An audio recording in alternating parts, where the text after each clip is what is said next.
selanjutnya kita dengarkan orasi dari Ormas KMPI dan diwakili oleh Bu Aksa. Kami persilakan untuk tetap tenang dan juga tertib karena kita masih ada rangkaian acara.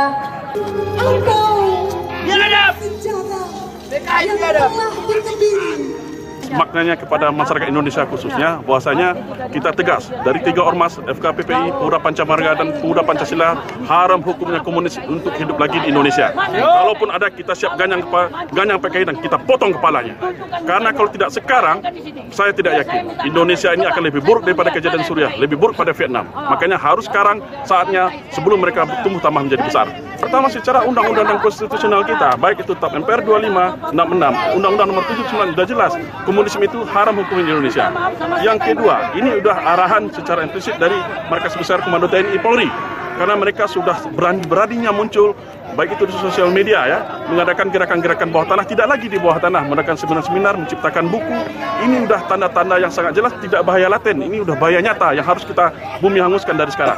Ada, tapi mereka cepat hilang. Maka pesan hari ini jelas, jangan coba-coba hidup komunisme di Batam, khususnya di Pulau Batam. Ya, kita jangan pernah lupa dan harus ingat bagaimana kebiadaban mereka tahun 48, bagaimana kebiadaban di tahun 65. Jangan kayak kita masyarakat biasa, jenderal pun mereka bunuh.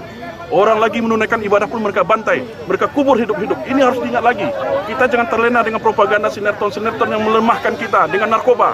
Ini adalah strategi kontradiksi yang dimainkan oleh PKI. Ingat, PKI itu sangat licik, ya. Dia pandai menebar kebencian, dia jago memfitnah. Nah, ini harus kita ingat kembali masyarakat. Jangan terlena. Komunisme itu adalah ancaman nyata bagi keutuhan NKRI. Selamatkan bangsa Indonesia. Selamatkan ideologi Pancasila.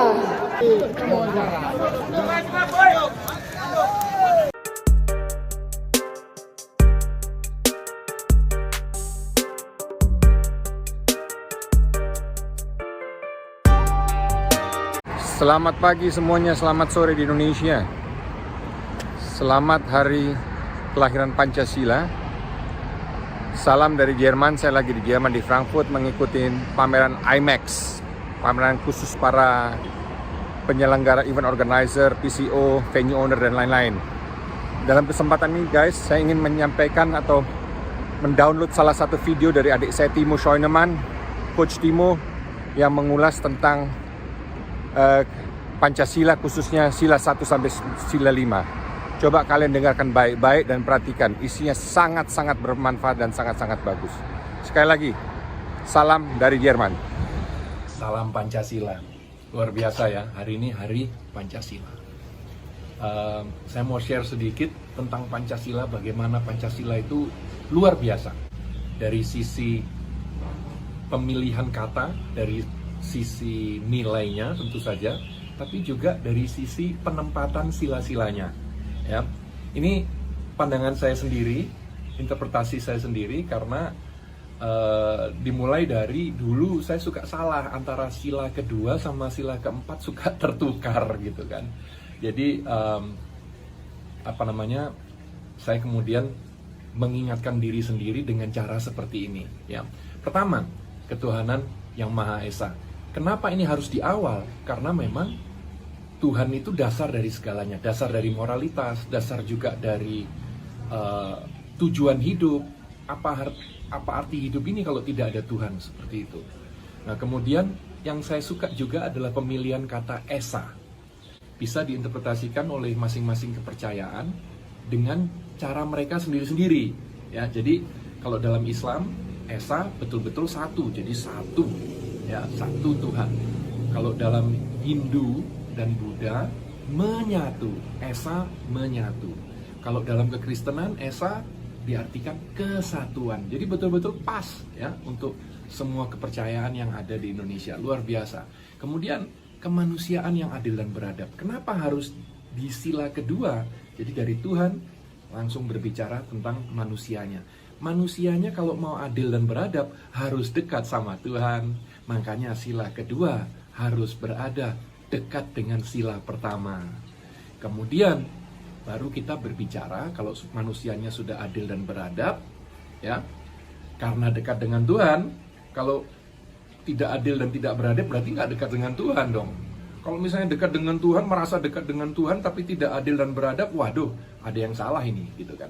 Nah, kalau sudah adil dan beradab, kita bisa berbicara tentang nomor 3, persatuan Indonesia. Karena kalau tidak adil, tidak beradab, waduh, sulit menyatukan, gitu kan, kepentingan masing-masing agama, masing-masing suku dan pulau-pulau yang begitu luar biasa banyak di Indonesia. Oke, kenapa persatuan Indonesia ada di tengah?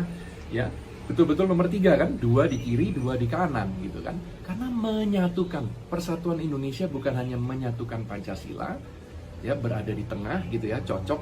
Tapi kalau tidak ada persatuan Indonesia, ya tidak ada Indonesia, gitu kan. Jadi menurut saya luar biasa bahwa persatuan Indonesia itu ada di tengah. Dari situlah kita masuk ke sila keempat tentang demokrasi ala Indonesia. Kerakyatan yang dipimpin oleh hikmat kebijaksanaan dalam permusyawaratan perwakilan. Jadi dengan kata lain, demokrasi ala Indonesia yang tidak menyampingkan nilai-nilai leluhur kita, gitu. Karena kalau kita lihat leluhur Indonesia, mereka welcome pada semua bangsa. Silakan, monggo datang. Tapi jangan sampai mengganggu. Jadi yang ada di Indonesia itu sebenarnya bukan WNI, WNA, bukan suku A, suku B, suku C, bukan agama A, B, C, D, bukan etnis ini, etnis itu, bukan. Hanya ada 2 sebenarnya. Orang-orang yang membantu Indonesia membangun, atau orang-orang yang merusak Indonesia, mengganggu Indonesia. Hanya ada 2 macam orang di Indonesia. Dari situ kita masuk ke sila kelima, keadilan sosial bagi seluruh rakyat Indonesia. Kenapa ditaruh di posisi kelima? Karena ini adalah tujuan dari berbangsa dan bertanah air, supaya kita semua merasakan keadilan sosial yang merata untuk kita semua. Itu adalah tujuan daripada adanya Indonesia. Jadi itu tadi pemahaman saya tentang Pancasila, luar biasa ya. Jadi mohon betul-betul dijaga Pancasila ini, karena yang membuat Indonesia begitu spesial adalah justru penyatuan dari begitu banyak bahasa, ya, suku dan agama. Itu yang membuat betul-betul Indonesia ini spesial. Kemajemukan Indonesia yang membuat Indonesia spesial, dan itu harus dijaga. Tidak akan datang dengan sendirinya. Jadi sama kalau di bola, tidak akan datang talenta-talenta yang luar biasa yang bisa diharapkan oleh timnas Indonesia. Tidak bisa. Kita hanya mengharapkan, harus dibangun, harus dididik, ya, harus dilakukan gitu sesuatu untuk mendapatkan itu. Jadi sama dengan teknologi. Kalau Elon Musk mengatakan teknologi itu tidak datang dengan sendirinya, harus dipush. Nah, begitu juga dengan persatuan Indonesia, dengan menjaga Pancasila ini, itu betul-betul harus dipush. Kita masing-masing harus menjaga, tidak datang dengan sendirinya bahwa kita bisa menyatu menjadi Indonesia seperti sekarang. Butuh kita semua untuk menyatukan, untuk bersatu. Salam Pancasila. Megawati sudah ngomong, kami tidak perlu suara orang Islam. Jadi kalau ada orang Islam tusuk itu di situ nanti, bukan Islam dia, nggak ada prinsip. Semua yang Bapak coblos demi Allah ditanya nanti tanggung jawabnya di akhirat. Kenapa kau pilih itu? Apa masalahnya? Kenapa kau pilih itu? Apa sebabnya kau pilih dia? Apa? Mari, apa alasanmu? Kalau Bapak mencoblos hanya dikasih 300.000, asariku pisaru-saru, bersekutu dengan jahat-jahat pula hukumnya. Hai kau yang masih memilih pemimpin tak peduli pada Islam, kalau kau tidak menolong orang memperjuangkan Islam, kau tidak akan ditolong Allah. Kalau engkau tidak memilih orang yang peduli Islam, maka Islam akan dipimpin oleh orang-orang yang tidak akan memperdulikan agama Allah.